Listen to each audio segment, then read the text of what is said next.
Hey, Mama, if you're feeling exhausted, overwhelmed, and wondering how to fuel your body while juggling postpartum recovery, breastfeeding, and all that mom life has to bring, you're not alone. Today, I've got a special guest, Valerie, joining us to talk about postpartum nutrition, healing, and making healthy eating work for you and your family. She's sharing simple, practical tips to help you stay nourished, energized, and do all this without spending hours in the kitchen. Sounds really awesome, right? You're gonna love this conversation. Are you ready? Let's go. Are you finding it hard to keep up with the demands of motherhood because your energy is always low? Is your weak core holding you back from feeling strong and confident in your postpartum journey? Do you avoid looking in the mirror because you're not happy with what you see? Hey Mama, welcome to the Fit Postpartum Mom podcast, where you'll learn how to reclaim your energy, strengthen your body after pregnancy, and finally say goodbye to the postpartum pooch in less time. Hi, I'm Dr. Jena, but you can call me Jena, and I'm a physical therapist, wife, and mom of 4 girls who has cracked the code on how to strengthen your core postpartum in the easiest and safest way possible. I too struggled with my postpartum fitness journey as a new mom, but now I'm stronger than ever, and I'm here to help you do the same without the stress, exhaustion, or struggle. If you're ready to fit fitness into your busy schedule while you navigate your postpartum journey and stay motivated along the way, then you're in the right place. It's all about progress, not perfection, and I'm here to help walk you through that journey to feeling strong, confident, and energized. That energy comes from within, not your coffee. Let's roll out that yoga mat, girl. It's time to do this.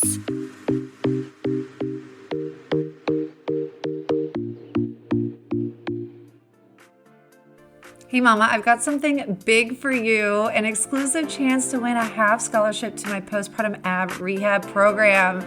This is my 6-month group coaching program designed to help you flatten your stomach, rebuild your core, and feel strong and confident in your body again.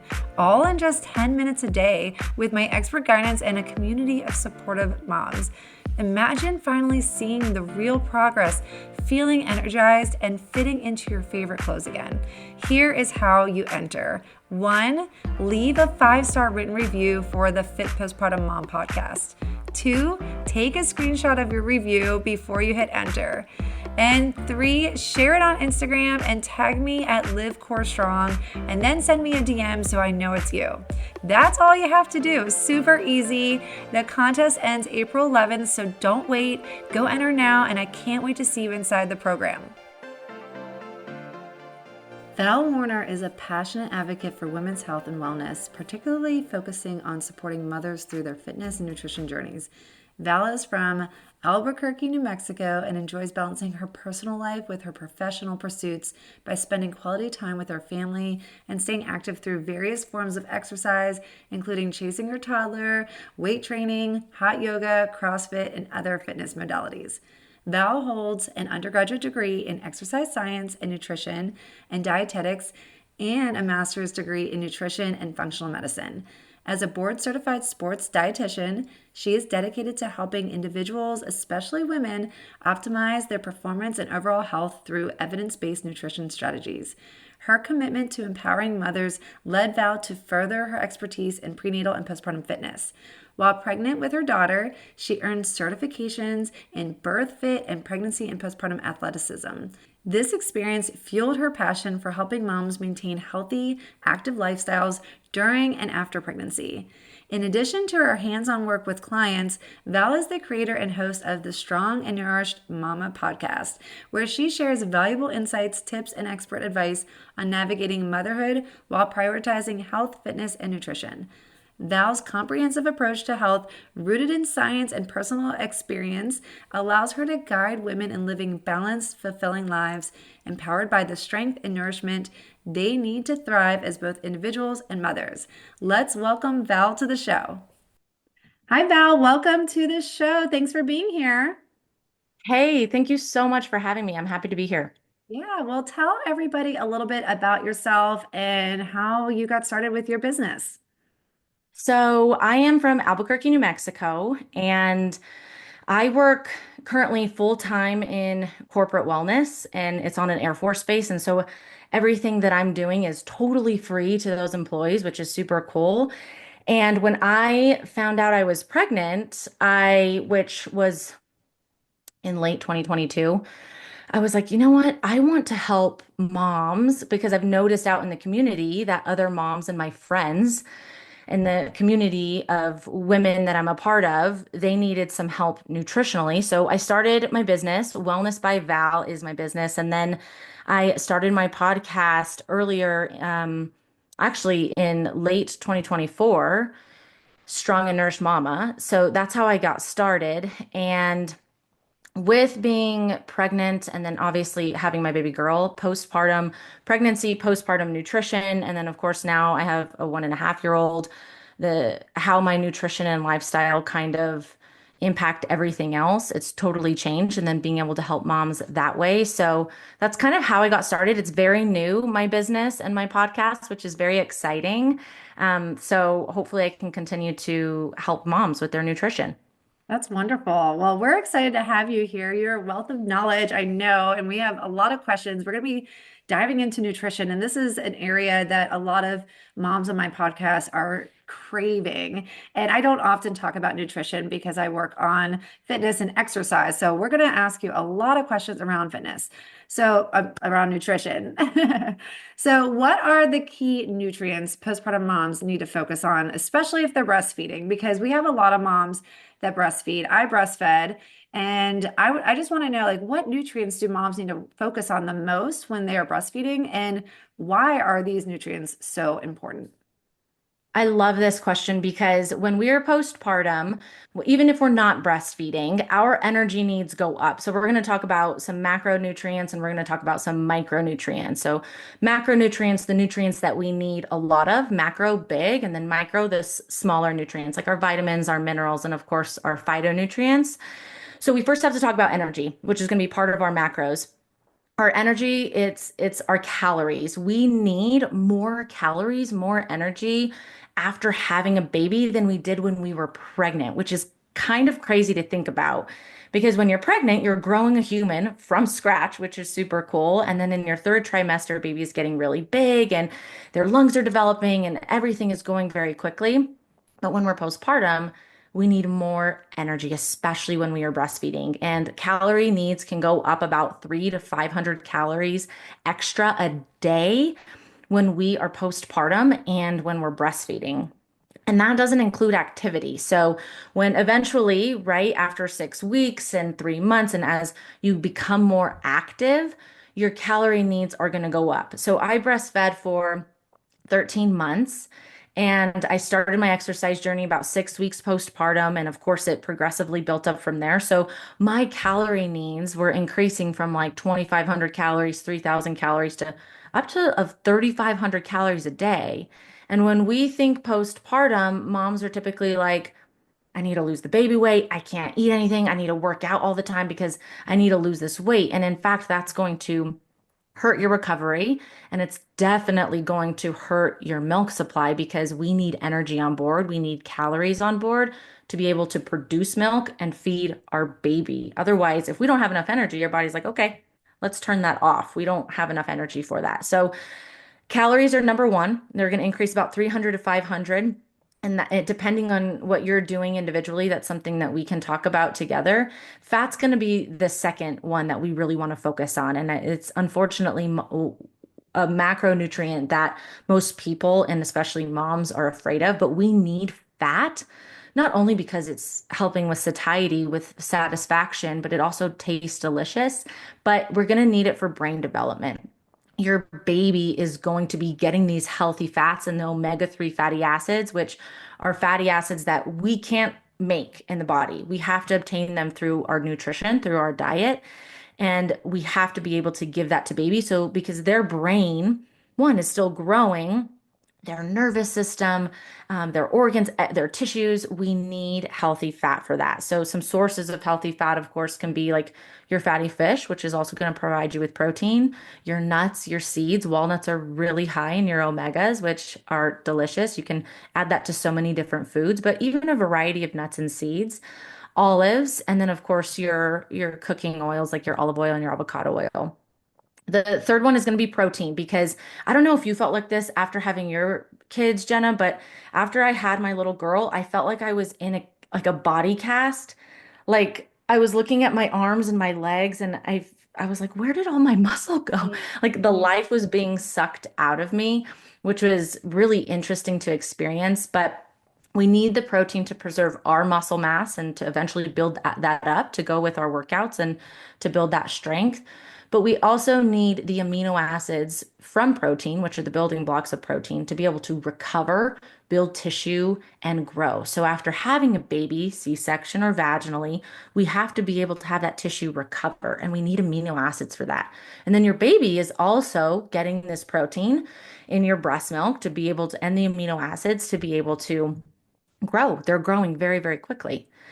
The last nutrients that I'll talk about, especially for breastfeeding, are going to be your choline, your iron, your B vitamins, your magnesium, and your vitamin D. So, choline and your B vitamins are very important because choline is like a cousin to folate, which is a B vitamin.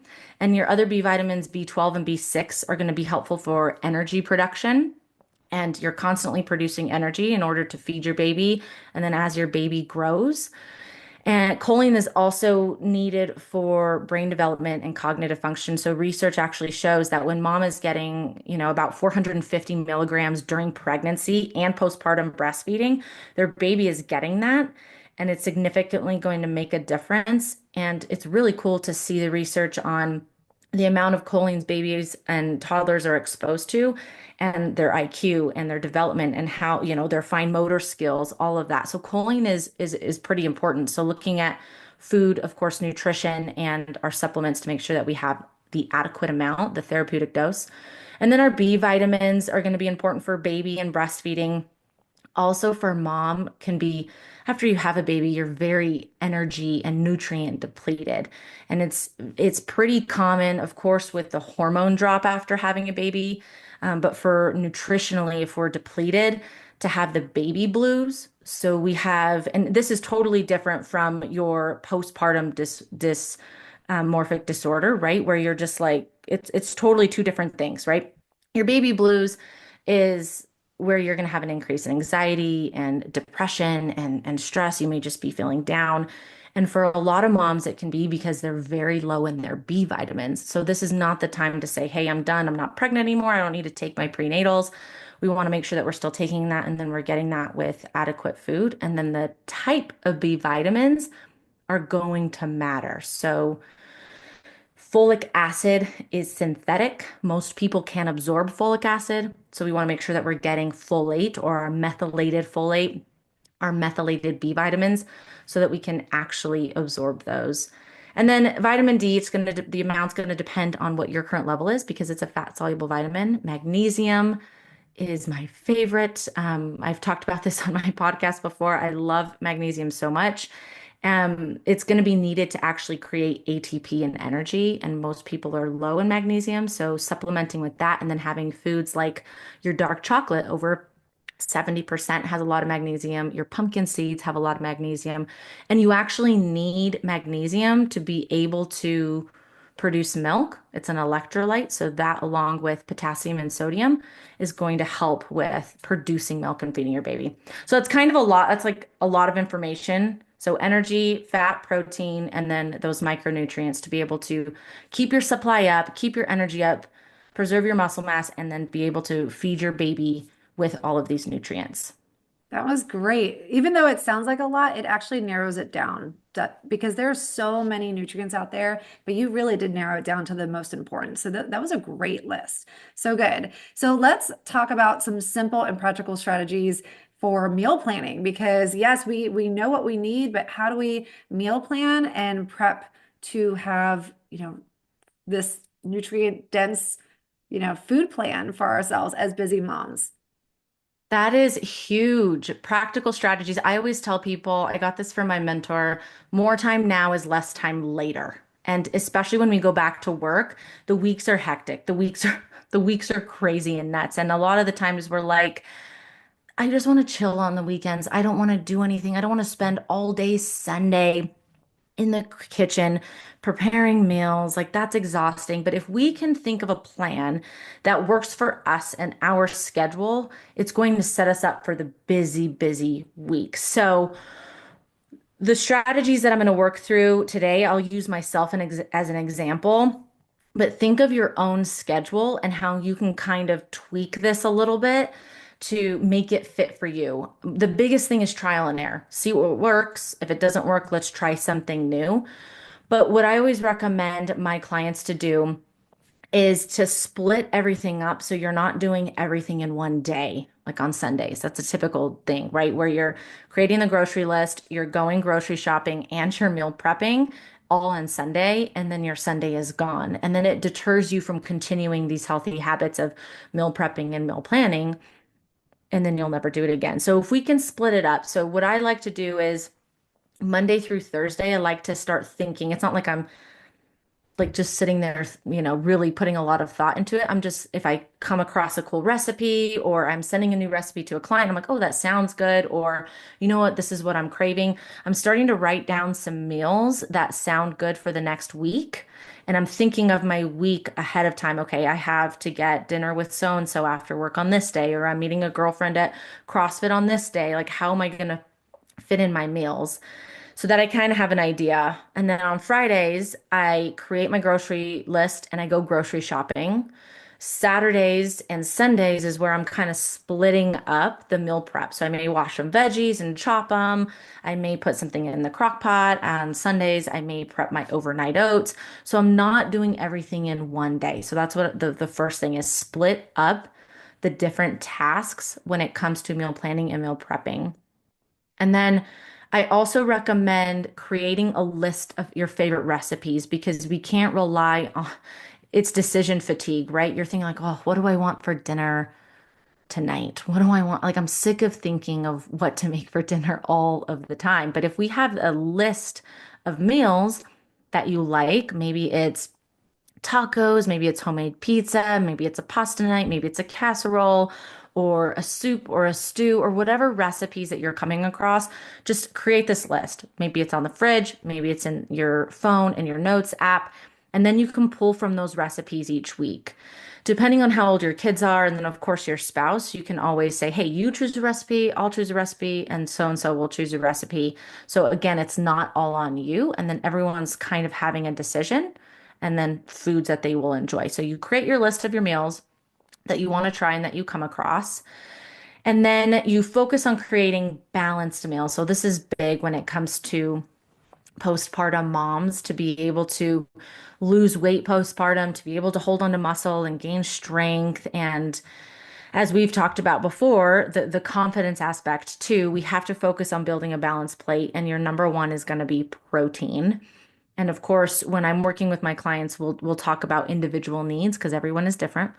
And then colorful plant foods are going to be huge because you're getting phytonutrients from your plant foods to help you recover. You're getting anti-inflammatory compounds, and they're also adding in some flavor. So plant foods are going to be like a variety of macros. So like your nuts, your seeds, your starchy veggies like your butternut squash, your potatoes, different color potatoes because you're getting different nutrients with different colors. Your fruits, your non-starchy veggies like your leafy greens, your bell peppers, your carrots, your cucumbers. These are all plant foods that we want to kind of incorporate. I think the main focus is those non-starchies and then some healthy fats.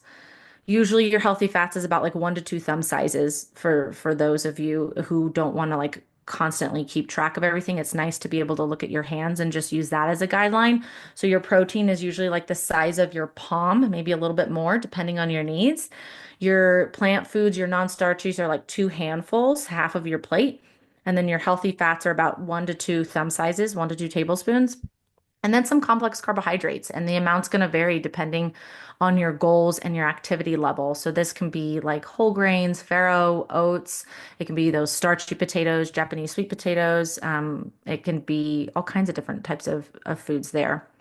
Not every meal has to be the healthiest. I think this is where moms get hung up on is oh, it has to be like this perfect, healthiest meal.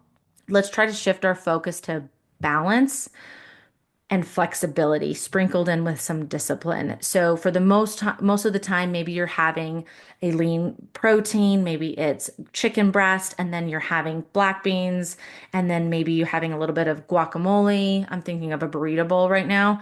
And then maybe you throw in like cilantro and pico de gallo and some arugula and carrots and cabbage and just to make it colorful, but it's a pretty healthy, balanced meal. But other times, if you're having like pizza, which is my favorite food of all time, how can we make that balance to be able to get our macronutrients, our plant foods, as I compare a colorful salad with it? I can make sure I have some sort of protein on the pizza, and I'm having that occasionally, right? So balance is going to be important when you're doing that. And then plan to plan. You have to plan to plan because if you don't plan to plan, you plan to fail, which I'm sure you've definitely heard of. But think about what meals you're going to have for the following week. Think about what's going on. Take inventory of your pantry, your fridge, your freezer, stock up, and then think what you need to get at the grocery store when you're going to meal prep, and then kind of go from there. So those are my strategic plans kind of laid out, and everyone's individualized depending on their schedule. Oh, I love that. I like you and I both, we love to plan and it really makes for an easier week with food. I despise just randomly thinking on the spot, okay, what am I going to eat for dinner? It drives me nuts. So I have to plan and I have all those plans in place so that when I look at the week ahead, I know exactly what I'm eating on which day, and it makes it so much easier. Well, you already started talking about a few recipes that sound really good, but do you have any quick go-to recipes that, the busy postpartum mom just doesn't have time to cook this elaborate meal? So do you have any, whether it's breakfast, lunch, dinner, maybe one of each, just a quick go-to grab recipe that we can use today? Yes, because as a postpartum mom, you're right. We don't have time. When in terms of breakfast, I am a big fan of overnight oats because you can prep, whether it's in a container or a mason jar, you can prep multiple at a time, put it in the fridge, depending on what you're putting in there. The night before, you'll put in your fresh fruit or frozen fruit and fluid and then stir it up really well. And that can be a protein fiber packed meal. So typically, that's going to contain oats, nuts, and seeds. It's going to help with milk production. Flaxseed is really good for milk production if you're breastfeeding. And then you can add in some protein powder, some collagen to help with recovery. Overnight oats are my favorite. If you're not an oat person, Greek bowls or parfaits, because again, we want to think nutrients, protein, and fiber, and those are really easy ways to do that. So you can get Greek protein, Greek yogurt. You can put in some berries, whether they're fresh or frozen, some nuts, seeds, maybe a little bit of honey and granola. You can really get that packed with protein and nutrients.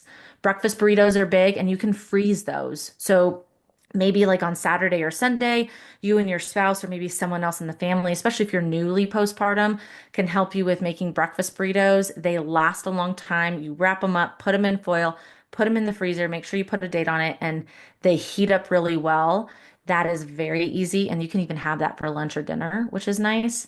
And then in terms of dinner and lunch, my go-tos that are easy, I love bowls. Sometimes I kind of explain them as like hodgepodge bowls of just making sure I have my protein, my carb, my fat, my color. Greek bowls, and you can change up the flavor with your spices and your herbs, which is really fun. You just want to make sure that your dried spices and herbs, you can smell them because if you don't smell anything, then they're not going to have much benefit. So not only are they going to provide flavor, but they're going to be very anti-inflammatory. Greek bowls, salmon bowls, turkey sandwiches can be really easy and still high in protein, and you can add a bunch of veggies to that, whether within the sandwich or on the side. And then I've said it before, taco burrito bowls are my absolute favorite too. So those are some quick nutrient-packed recipes. You just need to make sure that you have everything on board to be able to prepare them. But once you prepare them 1 to 2 times. After that, it's a breeze. It's very quick. And then to make it even easier, you can make sure you have some things in the kitchen to help you out, like an air fryer, an Instapot. The Instapot is amazing. A crock pot. All of those tools can be super helpful to make things quick. Oh yeah. I make freezer meals that you just plug things into the bag, freeze it up, and then you just you put it in the Instapot afterwards, and it's just so quick and easy. So yeah, it takes a little bit of prep and time to do in advance, but the days that I'm like, oh, this is an Instapot freezer meal bag day, it's so quick and easy. And yeah, like you said earlier, I think you said more time now, less time later. Yep. 100%. And there are going to be days where you have no time to cook, and that's when you need to just have it prepped and ready to go. Well, those were Exactly. great recipes. I'm getting hungry just listening to all that. All right, well, let's finish up with what we should have in our pantry. So, if someone is just like, okay, I'm going to go grocery shopping today, what are the things that these postpartum moms definitely should have in their pantry that's going to help for like a balanced meal? That these are non-negotiables. We should be eating these. We should have these in our pantry all the time, or our fridge, freezer, any of those.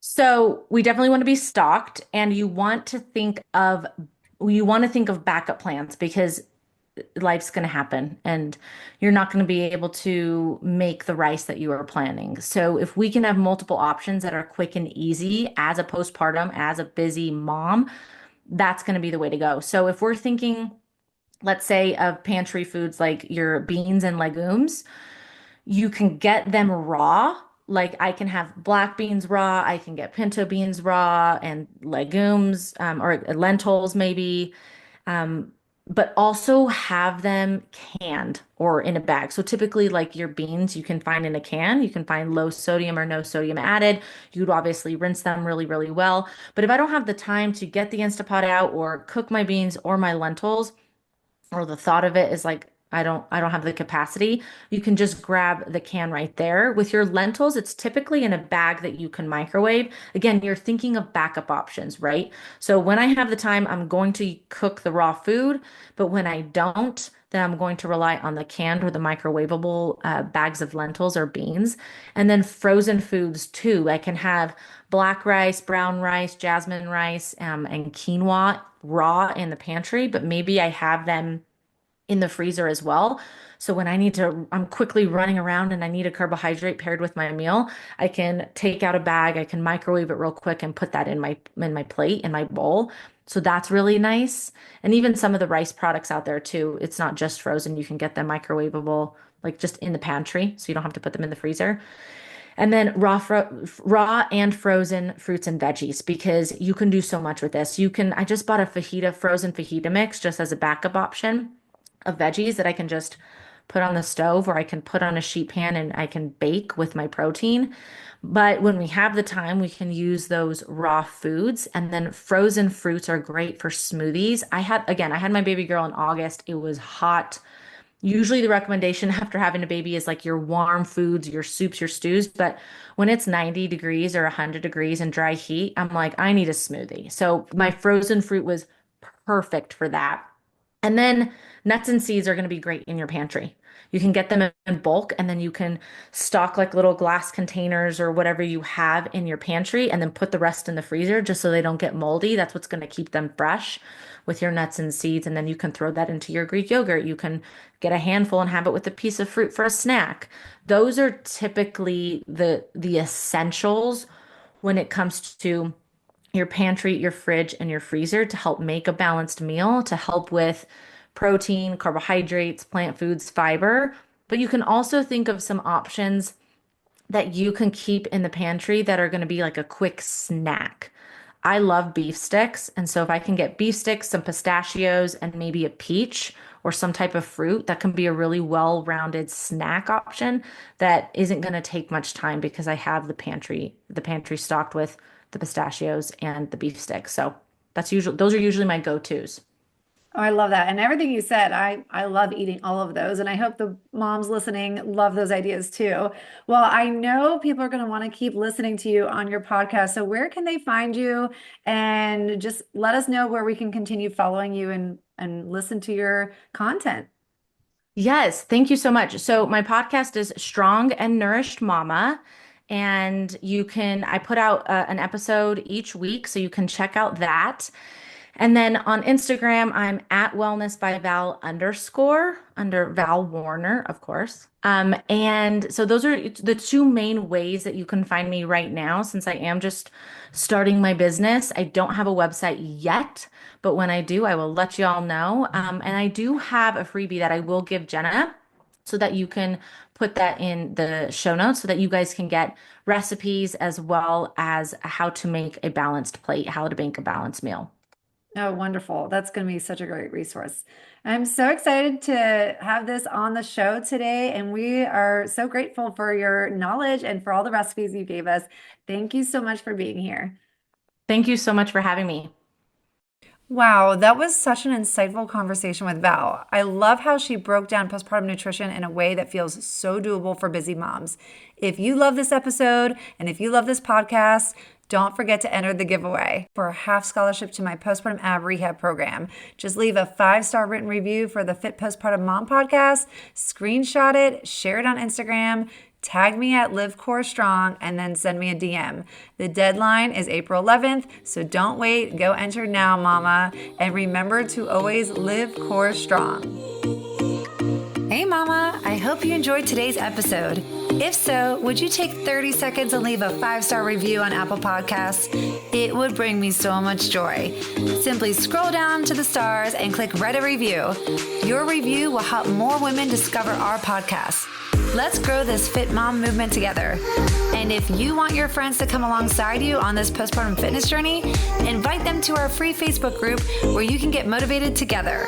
Community is key to success, and that's what I want for you. So join ours by going to the link in the show notes, and before you know it, the baby weight will be falling off as quickly as those stinky diapers. I can't wait to see you on the next episode of the Fit Postpartum Mom Podcast.